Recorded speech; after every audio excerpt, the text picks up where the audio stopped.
చంద్రబాబు నాయుడు గారి రాజ్యం విద్యుత్ శక్తి ఛార్జీల పెంపుదల అక్కడే మొదలైంది. అప్పటికే తెలంగాణలో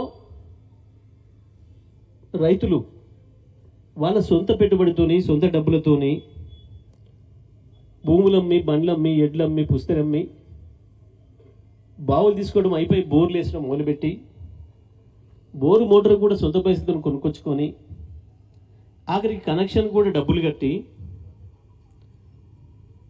బిల్లు కట్టి నీళ్ళు పాతాల్లోకి నుంచి తేవాల్సి వస్తుంది. ఈ టైంలో మూలిగన్నక మీద తాడికాయ పడ్డట్టు కరెంటు బిల్లులు పెంచే ప్రతిపాదన ఏదైతే తెచ్చిరో చంద్రబాబు నాయుడు గారు మీరు, నేను ఒప్పుకోను, శాసనసభ్యుడిగా డిప్యూటీ స్పీకర్గా నేను ఇది ఒప్పుకోను అని చెప్పి నేను వ్యతిరేకించిన. ఆంధ్రాలో ఏమో కాలడ్డం పెడితే నీళ్లు వాడతాయి కాలువలకి, కావాలంటే అక్కడ పెంచుకో, నీటి తీరువా 200 కాకపోతే 400 చేసుకో,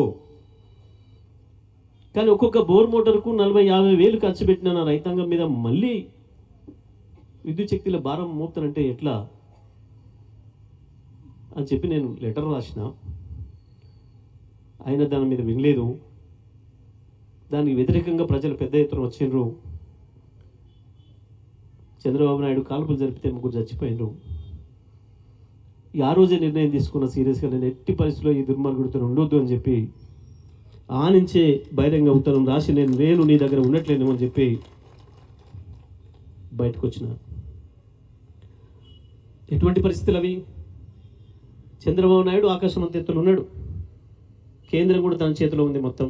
ఇప్పుడు ఉన్నట్లే సేమ్ ఇవాళ అదే పరిస్థితులు రిపీట్ అవుతున్నాయి.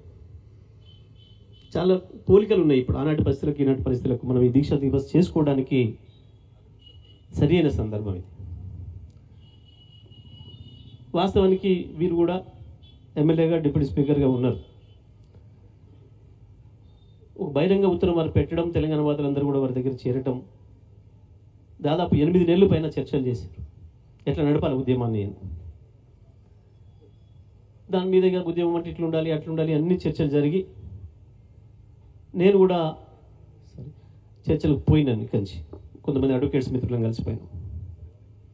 పోయినప్పుడు నేను కూడా భాగస్వామి అయినాను దాంట్లో. కేసీఆర్ గారు ఒకటే మాట చెప్పిండ్రు అన్ని చర్చలు జరిగిన తర్వాత, ఉద్యమం అనగానే ఏదో రోడ్డు మీద పోవడం, బస్సులకు 4 రాళ్ళు వేయటం, గొడవ చేయడం, బంద్ చేయడం అని కాదు. ఆ పద్ధతిలో పోతే శత్రువుకి ఈజీగా దొరికిపోతాం. అట్లా కాకుండా భారత రాజ్యాంగంలో మహానుభావుడు అంబేద్కర్ గారు ఆ రోజే రాసిపెట్టిపోయిండు, ప్రత్యేకించి చివరి రోజుల్లో ఆర్టికల్ 3 ఇచ్చిండు. చిన్న రాష్ట్రాలు, కొత్త రాష్ట్రాల ఏర్పాటుకు మార్గమం సుగమం చేసిండు.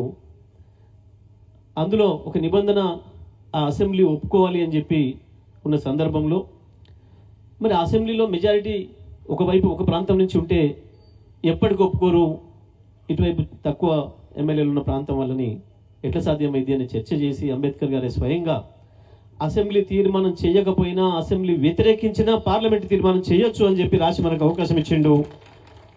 దాన్ని ఆధారం చేసుకొని తెలంగాణ తెచ్చుకోవాలి మనం. ఒక రాష్ట్ర ఏర్పాటు అనేది పార్లమెంట్ నుంచి వెలువడవలసిన ప్రక్రియ. పార్లమెంట్లో నుంచి వెళ్ళి రావాలంటే తప్పకుండా నువ్వు పార్లమెంట్లోకి పోవాలి. దాని కొరకు కొట్లాడడం కొరకు శాసనసభలో, పార్లమెంట్లో మనం చేరడం ద్వారా, దాంట్లోకి వెళ్ళడం ద్వారానే అక్కడ కొట్లాడాలి, ప్రజలకు చెప్పాలి. ఆ పద్ధతిలో ఉండాలి మన ఎత్తుగడ. ఇది మనకు అద్భుతమైన ఆయుధం. ఎన్నికలే అయితే తప్ప ఇంకోటి కాదు. 60 ఏళ్ల నుంచి వెళ్ళి నష్టపోయినాం, గోసపడ్డం, అనేక ఉద్యమాలతోనే కాల్పులతోనే చచ్చిపోయినాం. నీళ్లు వారాల్సిన నేలల్లో నెత్తులు వారుతుంది. ఆ ఆంధ్రోలు ఇచ్చిన జెండాలతోనే ఈ జెండా అయితే ఆ జెండా, ఆ జెండా కాకపోతే ఈ జెండా, ఆ జెండా కర్రలతో కొట్టుకొని చచ్చిపోతున్నాం తప్ప మన పొలాలకు నీళ్ళు ఎందుకు రాలేదు అని మనం ఆలోచించలేకపోతున్నాం. అందుకే అందరిని ప్రజలను ఐక్యం చేసి ఆ జెండాలు వద్దు, నీళ్ళు ఇచ్చే జెండా కావాలని చెప్పి ఆ పద్ధతిలో పోదాం, ఎన్నికలతోనే పోదాం. ఉద్యమాల పేరు మీద తెలంగాణ బిడ్డ, ఒక్క విద్యార్థి, ఒక క్లాస్ కూడా నష్టపోవద్దు, ఒక తరగతి, ఒక పీరియడ్ నష్టపోవద్దు. తెలంగాణ బిడ్డల రక్తం ఒక చుక్క కూడా కారొద్దు, ఆ పద్ధతిలో తెలంగాణ తెచ్చుకుందామని చెప్పి అందరినీ ఒప్పించి 2001 ఏప్రిల్ 27 నాడు నా స్వప్నం నా ధ్యేయం తెలంగాణ రాష్ట్రమే అని చెప్పి ప్రకటించి ప్రారంభించిన పార్టీ టీఆర్ఎస్ పార్టీ.